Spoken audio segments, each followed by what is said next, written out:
So, welcome everybody. We have 3 whole people in class today, which is very, very exciting. We are starting the last topic in Unit 1 today, is counting. Probability isn't much harder than what you've done in like year 9 and 10. It's a little bit harder, but the same sort of ideas. And the counting is actually something you probably haven't seen before. I quite enjoy it. I think it's quite cool. I'm recording right now, yeah. So, we're looking at, it'll be around page 38 of your books. So, these are the things that we're going to talk about. The language of events and sets. So that's what we're doing today. Then we're going to look at just ideas about probability. So things like putting stuff on a probability scale, and then looking at how we can manipulate that stuff. Then we're going to be looking at conditional probability. So that's like if you have a class of people, what is the probability that they are blonde given that they are a girl, or what is the probability that they are wearing brown shoes given that they're over 170 centimeters tall. So you sort of do a little bit extra stuff there. Then we're going to be doing binomial expansion and Pascal's triangle. That one's a little bit tricky, but we'll see how we go with it. So let's have a look.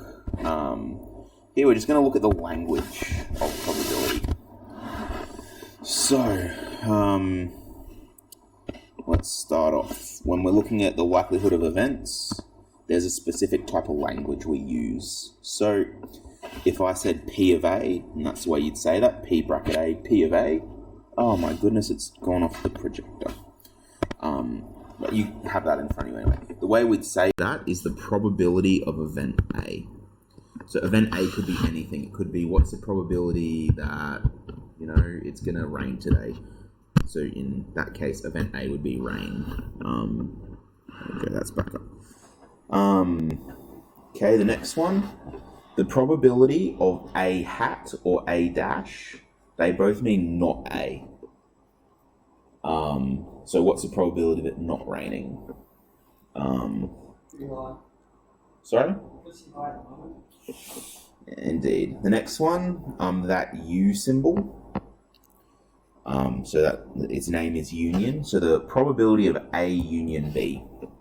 So let's look at what's the probability that someone has, blue eyes or green eyes? So that U symbol means or. What's the probability of either of those things happening? And that's the really important one of this, is the or. I'll write it next to it as well. So that U means or. I kind of like to think of it like someone putting their hands up like that one or that one.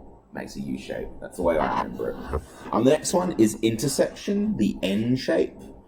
And that is for when it's and you need both things to happen. So the probability of both things happening. So what's the probability that someone has brown eyes and they have blonde hair? So you need both of those things to occur. So the way I think of it is that N shape looks like a staple because you're putting those two things together. Those two come together. That you can't have one without the other. So that N shape, intersection, the U shape union. Union is or, intersection is and. Okay, so the intersection, you need both to happen. And the universal set is everything that can possibly happen. So what would be in the universal set of flipping a coin? Heads and tails, rolling a dice, 1, 2, 3, 4, 5, 6. That's all that means. Universal set of natural eye colors would be like brown. I'm gonna miss one here, but like brown, green, blue, grey, hazel, or something. All the main types of eye colors. That would be a universal set. Okay, so let's put these ideas into practice. Let's shade the area A, and what's that symbol mean, guys? Or. So A union B. So you can have A or B. So anything that is either A or B is what we care about. So I might grab a highlighter for this. So I care about either the A circle or the B circle. So I can have anything inside both. Let's pretend that's neater than it is. Okay. B. This one is A, and what's the N symbol mean? And B. So where would we highlight? Tyrone, what do you reckon? For B, where would we highlight? We would highlight everything. Yeah, and remember the other word for that symbol is intersection. That's where I remember it, U for union and N for the N in intersection. So we want the intersection of A and B, where both of those things are true. We need both of those things to happen because they've been stapled together. So isn't A and B one is intersection? B is either A or B. But so let's give A and B some value. So why don't we say A is people with brown hair and B is people with blue eyes? Would you consider someone with brown hair and blue eyes to be in that group of people that are brown haired or blue eyed?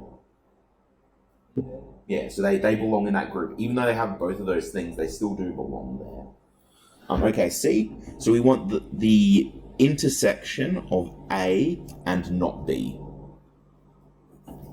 Is there an intersection of A and not B? Yeah, just say Sorry? just say A and not B. So we can't have anything inside A. Where would not be B? So let's just look at, if I got you to colour in B, we just colour in that whole circle B, right? So not B is everything outside of the B circle. So the union of everything outside that circle and A would be all the A bits not in the B circle. So I've given up on that highlighter. It's not helping me do this. So would we agree this would be the union of A, not B? What about the outline? Isn't there sometimes going on? So you mean like this, the outside of the circle bits? Is that in the intersection of A though? Because A is not there.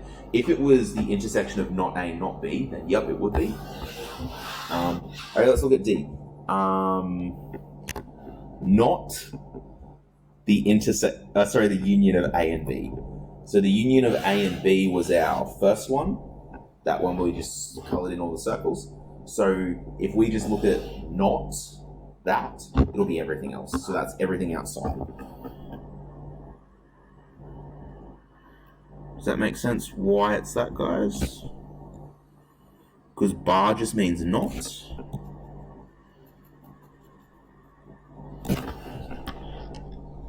So we're looking for everything that is not contained in the the union, not intersection, the union of A and B.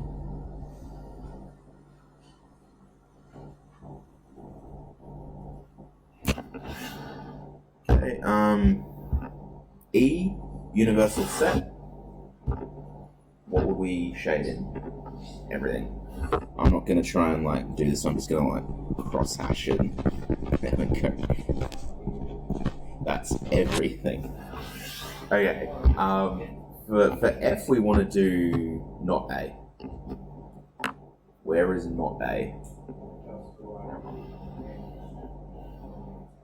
Yeah. So we can't have that intersection bit because the intersection bit includes A, but we can have everything outside of this circle.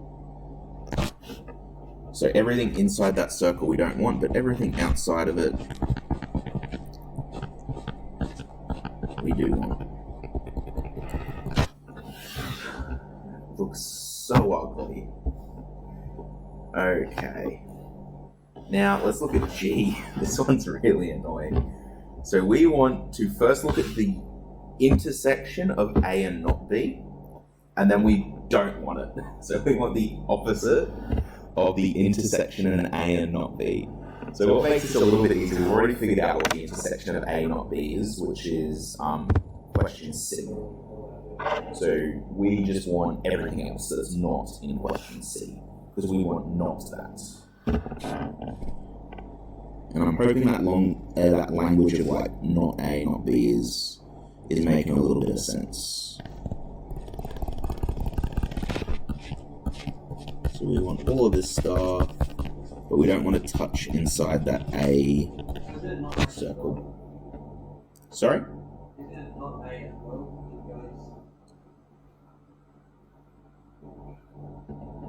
So where I got this from is if we just ignore that line at the top for a second, so we'll just start at basics. So we want the intersection of A and not B.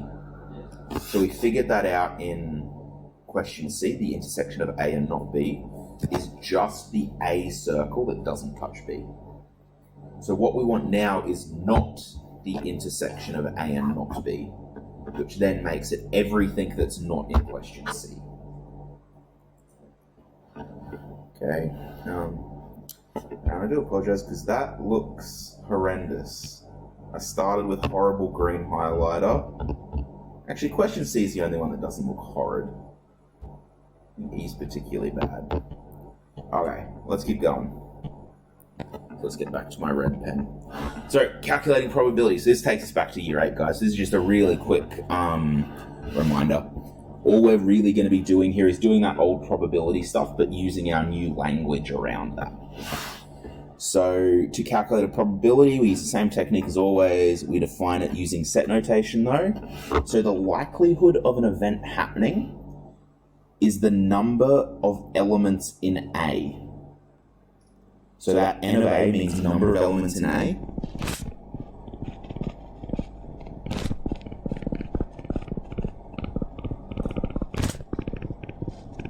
So I should use a calculator.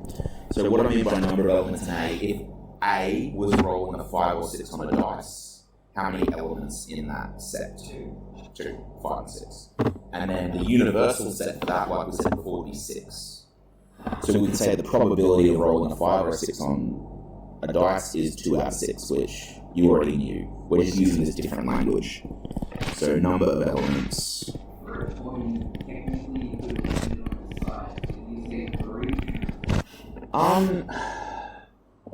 I think to do a coin flip properly, you're supposed to catch it or land on your hand, and it's not going to ever land on the side on your hand. Also, I think technically, because one side of the coin is like heavier than the other, there's a slight skew like or something, but let's not go there. Okay, so to calculate the following probabilities, looking at heads on a coin, so the probability, instead of A, I'm just going to use H for heads. Probability of heads is just going to be number of elements in A, so what do we want to get a head? There's one element, there's one way we can get that desirable outcome out of 2 elements total. That's it. Question 2, you need to draw a heart from a deck of cards. 13 out of 52. I wouldn't even go, remember, as a mathematician, you're entitled to be lazy when you can. 1 out of 4, because for there's one suit that you want out of 4. So the probability of hearts, H for hearts, is 1 out of 4. Now, unless I ask you otherwise, I'm 100% happy if you just leave that as a fraction. You don't need to go calculate that as a percentage. It's fine for these ones because half is 50%, a quarter is 25%. But if I gave you like 3/17 or something, that becomes a really annoying decimal. So I'd rather you left it as a fraction. Okay. They're less annoying than 0.5732576521800003. So I'd much rather just 3/17. How funny would it be if that was actually the answer to that? Okay, so problems like the one above are simple, and we'll not be focusing on them. Instead, we'll look at more the interaction of multiple sets. So let's consider the following. We roll a dice. The following events are defined. So event A is I roll a 1, 2, 3, or 6. That's event A happening. Event B is 2, 4, or 6, so the even numbers. Event C is 2, 3, 5, which is the prime numbers. And then D is just 1 and 4. So, let's find the probability of the union of A and B. So the probability, I'm going to do this in 2 steps. So I'm just going to look at the number of elements we want. What are the different ways we can get either A or B. Because remember, the U means or, one or the other. We could have success by getting a 1, getting a 2, getting a 3. You could get a 4, and that would be getting B. And then a 6. So 6 isn't in either one. And then the universal set would be 1, 2, 3, 4, 5, 6. So which is 5 out of 6. The probability of A union B is 5 out of 6. Okay. The probability of B intersection D. So let's just look. Oh, whoops. That's a B, not a D. B intersection D. Let's just look. What's the intersection of B and D? Is 2 in both? No. Is 4 in both? Yes. Is 6 in both? No. So the intersection of B and D is just one element. So that means the probability of getting B intersection D would just be 1 out of 6 when we roll that dice. Okay. This one, as soon as we start throwing in knots, it gets really annoying, I found. Really annoying. Because you have to like think backwards. It's just a hassle. So let's list out what not A and then D are. So we know D is 1 and 4. And then not A would be what numbers, guys? 4? Anything else? What in A, what is not included? So we want not A. Yeah, 4 and 5. And we're asking for the union of not A and D. So we're asking for the union of this set here and that set there. So if we then look at the union, so not A union D, well, it'd have 4 and 5 as well as any of the other elements that are in just D, which for us is just 1. So that would become 1, 4, 5. So the probability of not A union D, there's 3 elements that we want, and there's only 6 ways to roll the dice, 3 out of 6. Or as soon as you saw 3 and you knew any 6, probably would have been smart to put 1 out of 2, but I didn't think about it, so it's 3 out of 6. Okay, we want the intersection of A and B, and C, and not D. So I'm going to do a little bit of working out over here. So I'm going to rewrite my lists. A is 1, 2, 3, 6. B is 2, 4, 6. What I'm going to do now is just, before I go any further, I'm going to get rid of anything that's not common. Because we're looking for the intersection, they have to appear in both lists. So we're going to look at the intersection between A and B first, before we worry about anything else. So, 1 doesn't appear in both lists, I'm going to cross it out. Neither does 3, and neither does 4. Okay, if we look at set C, 2, 3, 5. 3 and 5 aren't common between the other 2 lists, so I'm going to cross them out because they're not going to be helpful to us. And then not D. Well, not D, you'd have 2, 3, 5, and 6.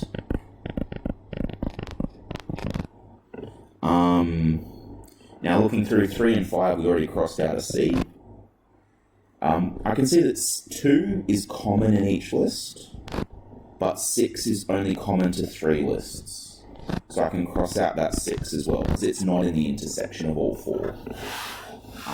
Which leaves me with 1 element. Just 1 element out of 6. So the probability of that is 1 out of 6.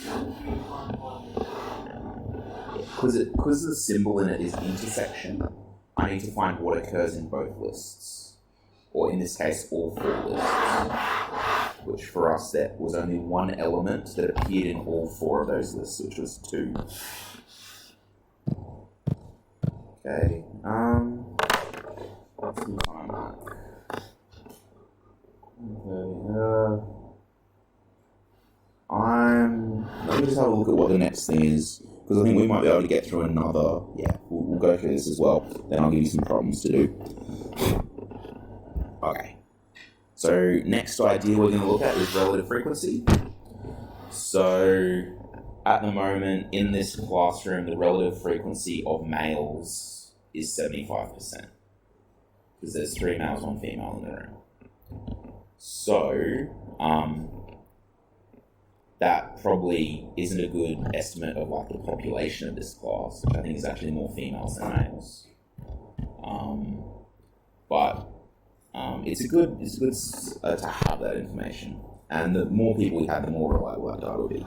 So we often use probability calculations to predict the outcomes of future events. We can use the same skills to work backwards and make inferences about how things came to be. For example, we can analyze the number of times a number 4 has been rolled in a regular dice to determine if it's a fair dice or a loaded dice. So if you're at the casino and you notice that a particular dice is coming up 4 like 2 out of 3 times, you might be like, I'm going to start betting on 4, because that's clearly not a fair dice. As well, if you were at someone's house playing a game against them and their dice were like always rolling 6s or something, you'd be like, this is dodgy. And the way we find out, by the way, is we know what a 6 should be on a dice, right? It would be 1 out of 6, which is like 17%, I think. So if you found that their dice was rolling a 6, 30%, you'd be like, something's up here.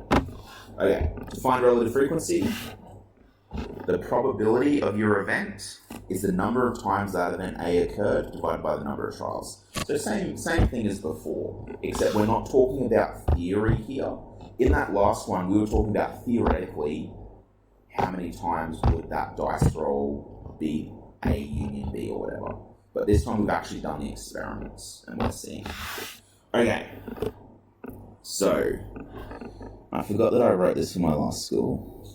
It has random names of my old students in it. So Ashley has a bag of marbles containing an assortment of 500 red and blue marbles. So there's 500 marbles all up. She draws 70 and finds that she drew 43 red ones. So the probability, or the relative frequency, we use the 2 terms interchangeably here, of a red marble would be the amount that she drew, 43, divided by the total amount that she drew, 70. So she drew 43 red out of 70 total, which we will calculate this one, because we're going to need to discuss it a little bit. Let's see what calculator. So we got 43 divided 70. So about 61%. 61.43% after rounding.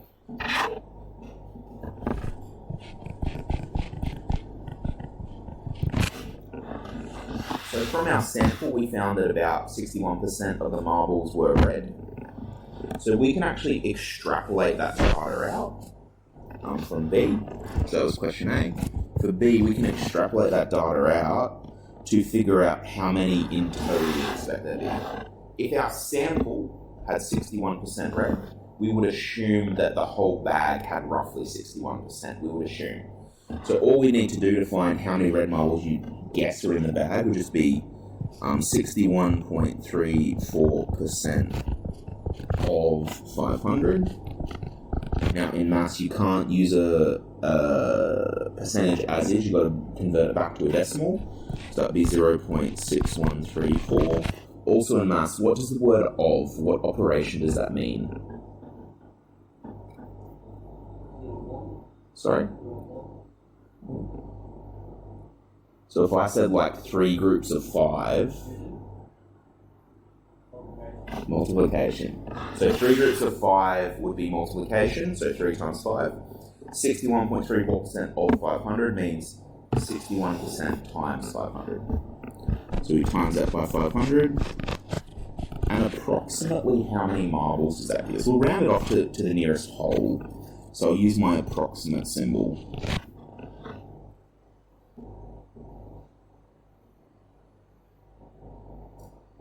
$307 is what I got.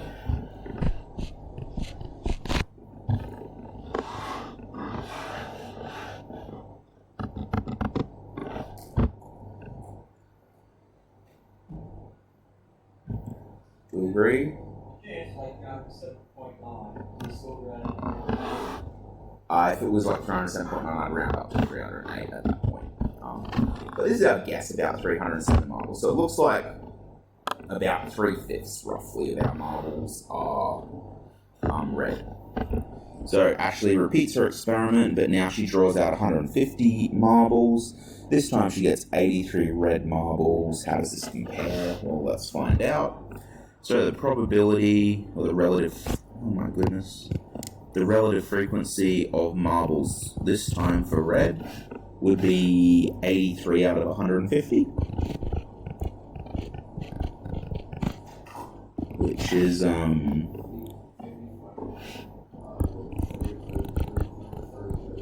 let's round it off at 33. So 55.33%. Straight away, how's that compare, guys?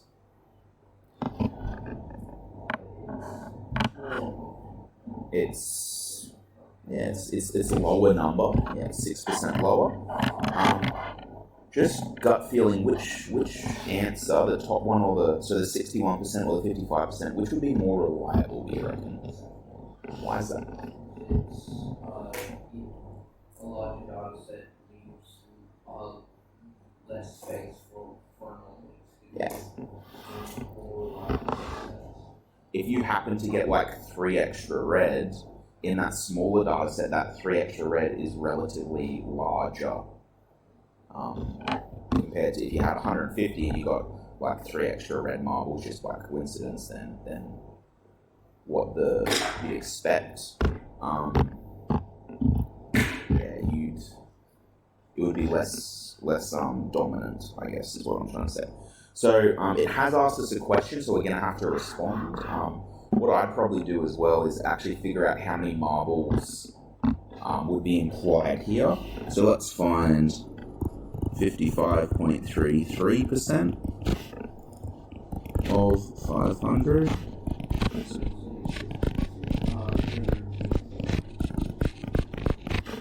Sorry, and I shouldn't use an equal sign because we're approximating. So use an approximate sign times 500. It's about 277. So about 30 marbles different. So that's reasonably large amount of difference in our estimates there. So how does this compare to the answers above? So because it's asked us a question, we have to answer it. So the second experiment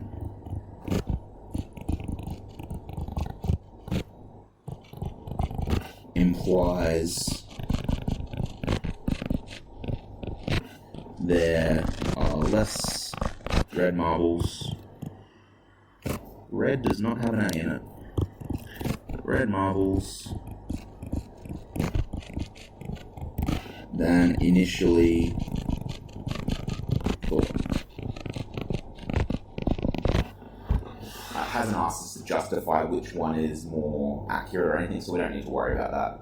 But like we discussed, it would be the second one that's more accurate. Okay. Ooh, we got one last question. Do you need that up for another second, Matt? Yeah.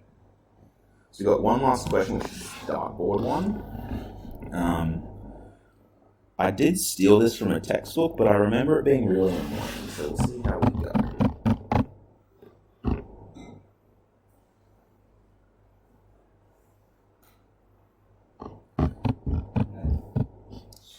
Went for a walk on the beach this morning. I thought I got all the sand off my feet, but I've got sand in my shoes now. It's so annoying. Queens Beach.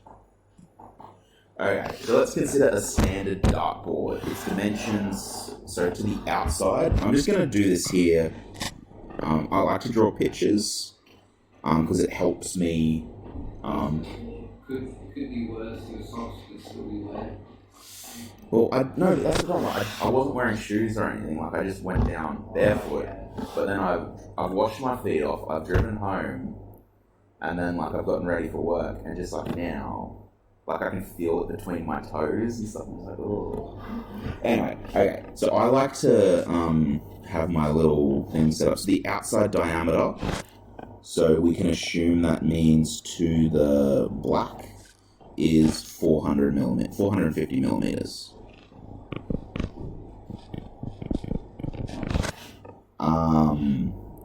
The scoring area diameter, which I assume means the outside of that red line there, is 340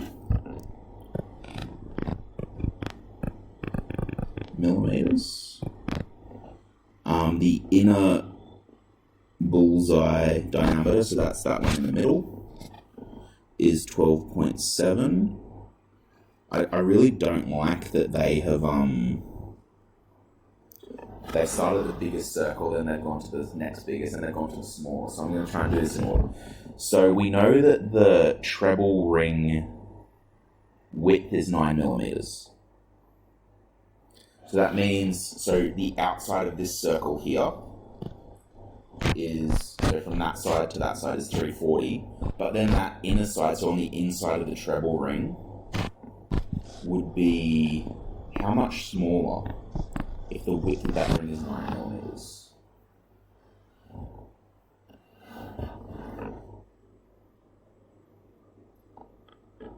Well, it would be 9 millimeters smaller here and 9 millimeters smaller over there. It would be 18 mil smaller all up. So that, take away 18 from 340, it'd be 322. Okay.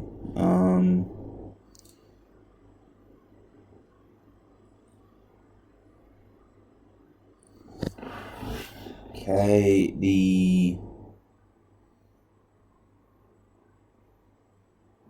I lost my place. Outer treble ring would then be the next biggest one. So this point here would be our next circle, and that has 214.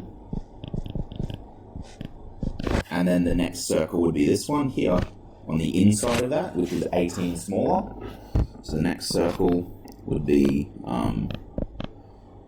we'll take 18 away from that, you'd have 4 left over, so 196. And then you have the bullseye, which I'm going to pretend is a lot bigger than it is, which is 31.8. And then the inner bullseye, which is 12.7. So those are the 6 circles we might be asked to do. I haven't even read the question yet, but I wanted to understand what was going to be asked of me at each point. So, if a player throws a dart at the board, they have an equal chance of hitting anywhere on the entire dartboard. So we're assuming I'm playing here and I suck at darts, and assuming I hit the board, it's going to be in a very random spot. So let's assume they did hit the board. Let's find the probability of scoring. So scoring would be anything that's not that black circle, right? So anything inside that 340 mil, yeah. So what I would say for A, the probability of scoring would be, let's basically say the total shape is from the black, is like the whole shape, the big circle, and the scoring one is that inside circle. So what I'm going to say is the area we want is that inside circle, where you find area of a circle is pi r squared. So the area we want is 340. So if it's 340, what would the radius be? Because that's diameter. Just half it. 190, I think. No, that can't be right. 170 mil.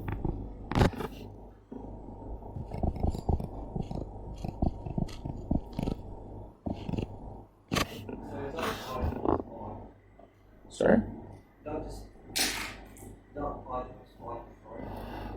pi times What did you write there? pi times 170 squared. So the area I want is that inside area. So it has radius 170 mil. Has radius 170 mil. So the area I want is pi times 170 squared. And the total area, anywhere it could land, would be anywhere in this big circle, which has radius of 225.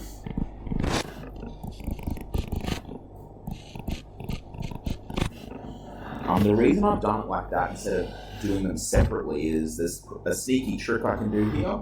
Because there's a pi on top and on bottom, I can actually cancel those out and not bother about calculating them. So you can just do 170 squared divided by 225 squared. And what does that give us, guys?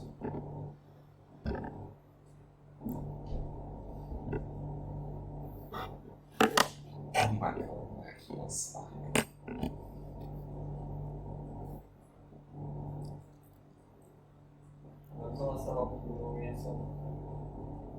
Oh, I'm messing. Oh, I should probably put 170 squared instead of 17 squared. Might help me get there. I got 57.09%.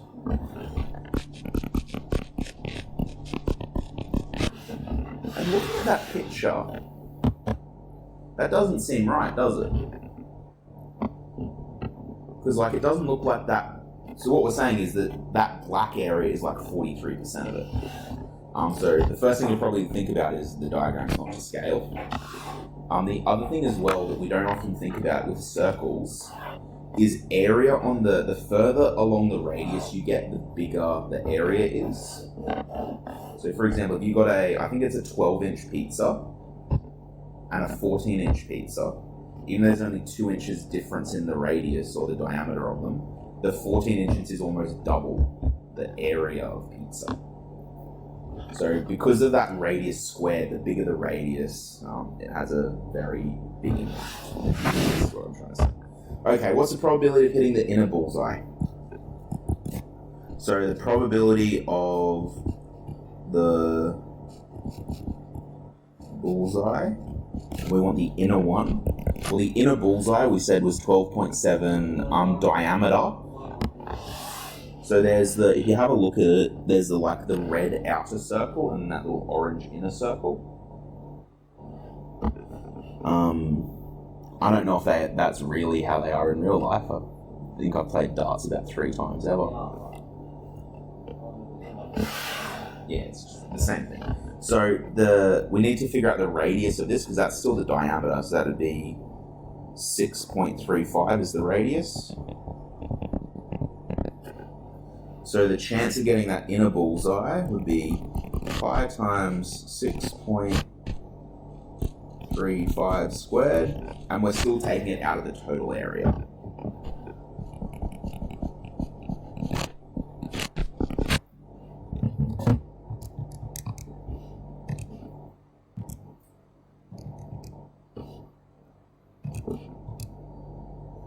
It's a very small number. So 0.0, I'll round that up to 8. 0.08%. So if you were throwing randomly at the board with no real skill or idea what you're doing, was just landing somewhere random, far less than 1% of the time would you get a bullseye. Of hitting the... Well, we said we're assuming that it hits the board. So that's given. Okay, so what's the probability of 20 or double 20 or triple 20? Now, I believe, correct me if I'm wrong, but the way darts works, if you wanted the 20s, you would get anywhere in this slice. That blends in really nicely what I just did. It's hard to say. I'm just going to delete it because you can't even see. So if you hit the black on the 20 slice, you would get a single 20. If you got in the orange, that would be a triple 20. No, double 20, and then on the outside would be a triple 20. Is that right, Mac? I assume you know how darts works. Yeah. So if you got it in that like little orange bit there, would that be a triple 20? Right. So what we're really asking is, what is the chance of us getting in that slice?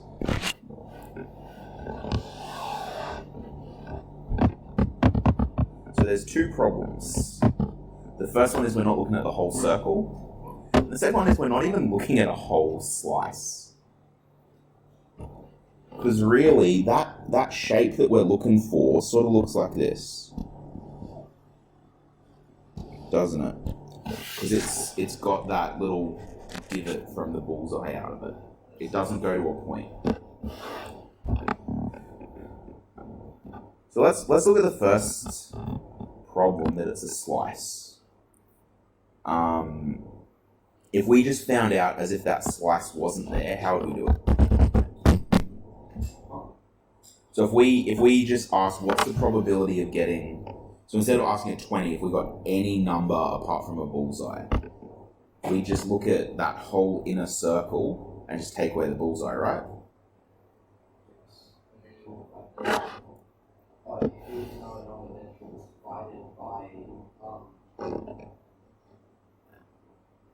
You're on the right track. So basically what I'm saying is I'm going to say 20 slices. We only want the 20th slice. So if we just take that area minus the bullseye divided by 20, that'll just give us just that slice left over. So, we're probably going to stop at this question because it's just the same thing over and over. But I might leave this as a exercise. So the probability of a 20 would be, I'm going to write this out. It's going to be the scoring circle minus the bullseye.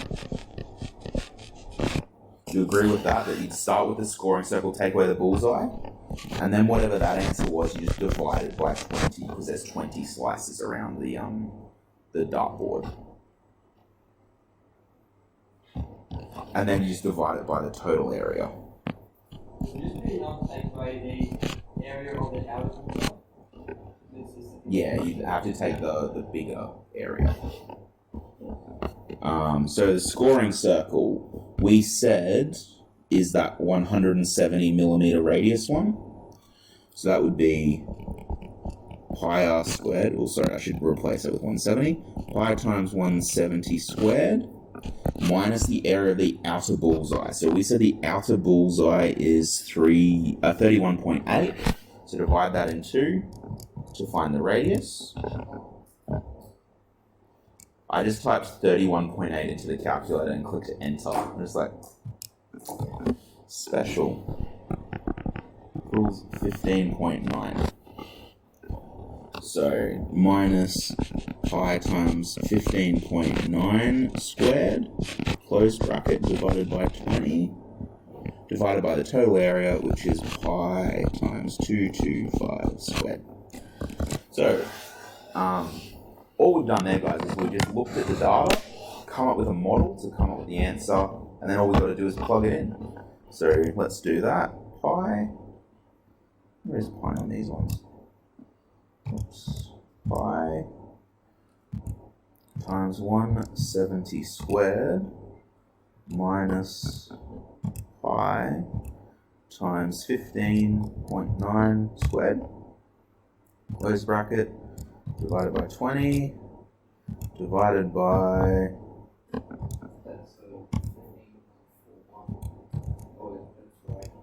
With this one, you can't do that triple cancelling. You might have messed up your brackets. Yeah, I did it in wrong, I think this would be the scoring circle away from the bullseye. I divided everything by 20 shows and then took the 20%, divided by bullseye from chunk. That should still work. What you're describing would still, as long as you divided both by 20. Did you then divide by the total area? No, it was the total area divided by 20. Take away the fraction, the 20. So you wouldn't divide the total area by 20 Off. because you're still only concerned with that sliver out of the entire area. I mean the 20 divided by the scoring circuit divided by 20. Yeah, so you took that away from the scoring area, or the scoring area divided by 20. Then in your calculator, did you do like divided by pi times 225 squared? How'd you do that bit?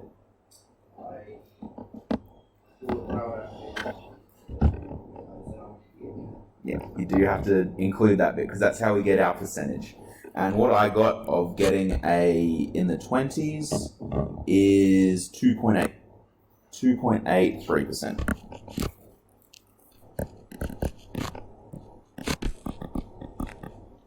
You get the same thing, Emily? Okay. What I'm going to do, guys, like I said, I'll leave that there because we're not going to get too much benefit from just keeping on doing these problems. We just have to make more models. You can do that as homework for those of you at home. And let me find probability. 338.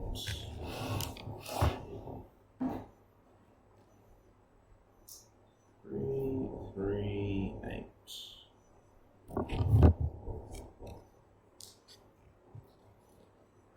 See if there's any decent. Okay, so I'm gonna jump back to the previous section just to put the relevant questions there.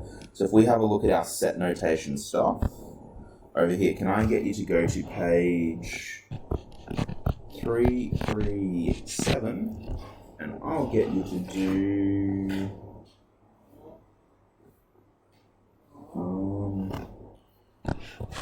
question 5.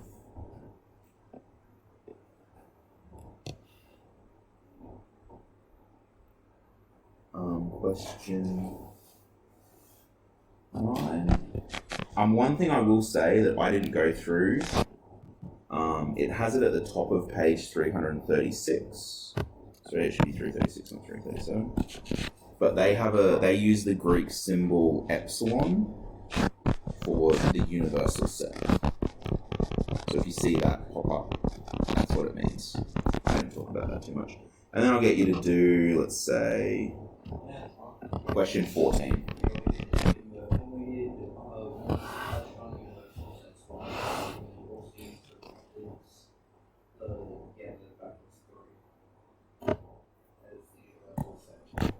Yeah. And then so that I'll get you to do those questions for the probability stuff, and I'll give you some questions for the set stuff, and I will give you. We can skip through that stuff. The universal set is the whole thing, right? So the universal set is everything that could happen. So if I was looking at student, and if it was like looking at the genders of students in the class, it'd be male or female. So I'll go to this one as well, and I'll get you to do page 350, question 5, 8. Wow, that is messy even for me. 5, 8.